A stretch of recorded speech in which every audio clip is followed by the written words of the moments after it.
আসসালামু আলাইকুম। আজ আপনাদের মাঝে আমি 4.3 সিরিয়াই নিয়ে কথা বলবো। এই যে নতুন এটি স্যারলুক কোম্পানি 4.3 সিরিয়াই, এবং যেসব গাড়িতে আপনার 4.3 সিরিয়াই করেন বা আপনার আছে পয়েন্ট থেকে সিরিয়াই করেন 4.2 সিরিয়াই, আসলে আমি এর ওয়ারিং সম্বন্ধে আপনাদের আমি কিছু মেসেজ দেবো এবং জানাবো। এই যে এটা 4 পয়েন্ট, এই যে ভিতরে 1টা 2টা 3টা 4টা, এই 4টা পয়েন্টের 4টে কাজ আছে এবং কোন তারে কোন কাজ সেই সম্বন্ধে আমি আপনাদের বোঝানোর চেষ্টা করব। এবং আমাদের এইসব এই মোটরসাইকেল রিলেটিভ যেসব ভিডিওগুলো আমাদের যারা দেখছেন, আপনারা অবশ্যই আমাদের চ্যানেলটাকে সাবস্ক্রাইব করবেন এবং পাশে থাকবেন। এবং আপনার কি সমস্যা এটা আপনার আমাদেরকে কমেন্ট করেও জানাতে পারেন। কি সমস্যা আমরা আশা করি সমাধান দিতে পারবো। এই যে এটা 4 পয়েন্টের সিডিআই, এটার কাজ আসলে গুরুত্বপূর্ণ কাজ আছে এবং এখানে 4টে পয়েন্ট আছে। আসলে এটার কোন পয়েন্টের কোন কাজ এবং কোন পয়েন্টের কোন লাইন বা ওয়ারিংয়ের তার জোগাড় দিতে হয় এবং পিক আপ কয়েল কোন লাইন দিতে হয়, তারপর আপনার ইগনিশন বা হাই টেনশন কয়েল লাইন কোনটার দিকে দিতে হয়, এই সম্বন্ধে আপনাদের আমি বোঝাবো।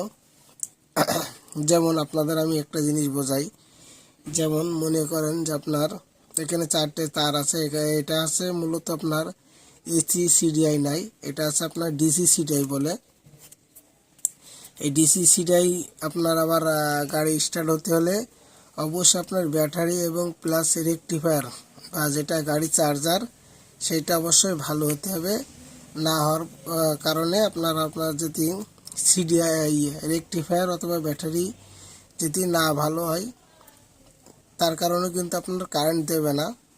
যার কারণে আপনার রেকটিফায়ার এবং ব্যাটারি দুইটাই ভালো হতে হবে। এবং মেন যেটার কাজ আমি সেটা আপনাদেরকে দেখাতে চাচ্ছি।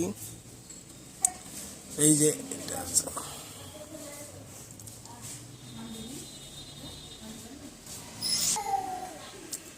যে সিডিআর আপনাদের এই এই এই পয়েন্ট আপনাদেরকে অনুসরণ করতে হবে এবং এই পয়েন্ট অনুযায়ী আপনারা লাইন লাগাবেন, নয়তো কোনটা কোন তারের বা কোন আছে পার্টসের সাথে যাবে আপনারা বুঝতে পারবেন না। এই যে এইটা আপনারা সর্বপ্রথম এইটা খেয়াল করবেন।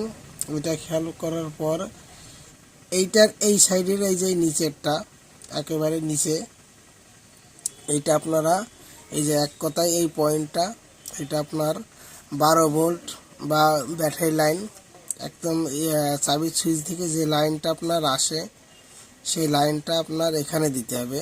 এই এই একদম এই পাশের এই নিচেরটা, এটা কিন্তু 12 ভোল্ট লাইন যাবে অথবা ডিসি লাইন যাবে। আর আপনার এর ওপরেরটা, এই যে এর ওপরটা, এইটার এই সাইডের ওপরেরটা, এটা আপনার আছে হাই টেনশন কয়েলের লাইন যাবে। এইটার উপরেরটা হাই টেনশনের লাইনে যাবে এবং এইটা আপনার 12 ভোল্টের লাইন যাবে। অথবা আপনার রেকটিফায়ার থেকে যে আপনার আছে কারেন্ট আসে আপনার আছে ব্যাটারিতে, সেই ব্যাটারি থেকে ওই লাইনটা এখানে দিতে হবে। এক কথায় আপনি চাবি যে অন করলে যে লাইনটা আসে সেটা আপনার নিচে দিতে হবে এবং ওপরে দিতে হবে আপনার হাই টেনশন কয়েলের লাইন। আর থাকে আপনার এই সাইডে দুইটা, এই যে এই সাইডের দুইটা, এই দুটার ভিতরে আপনার নিচেরটা হচ্ছে আপনার বডি লাইন অথবা নেগেটিভ লাইন। বডি লাইন অথবা নেগেটিভ লাইন আপনারা এটা চাইলে যে কোনো জায়গা থেকে আপনারা দিতে পারেন। এটা নেগেটিভ অথবা বডি লাইন দিতে হবে। এবং এইটার ওপরেরটা, এইটা ওপরেরটা আপনার ম্যাগনেটের ভিতরে যে পিক আপ কয়েল থাকে, এই পিক আপ কয়েলের লাইনটা আপনার এখানে আসবে। এইটার ওপরেরটা পিক আপের আচ্ছা আপনার তার আসবে, পিক আপের তার। মূলত এইটা আপনার এই যে 4টা পয়েন্টের আপনার ওয়ারিং। এবং আপনাদের আমি আরেকটা জিনিস দেখাচ্ছি, এটার ডায়াগ্রাম আছে।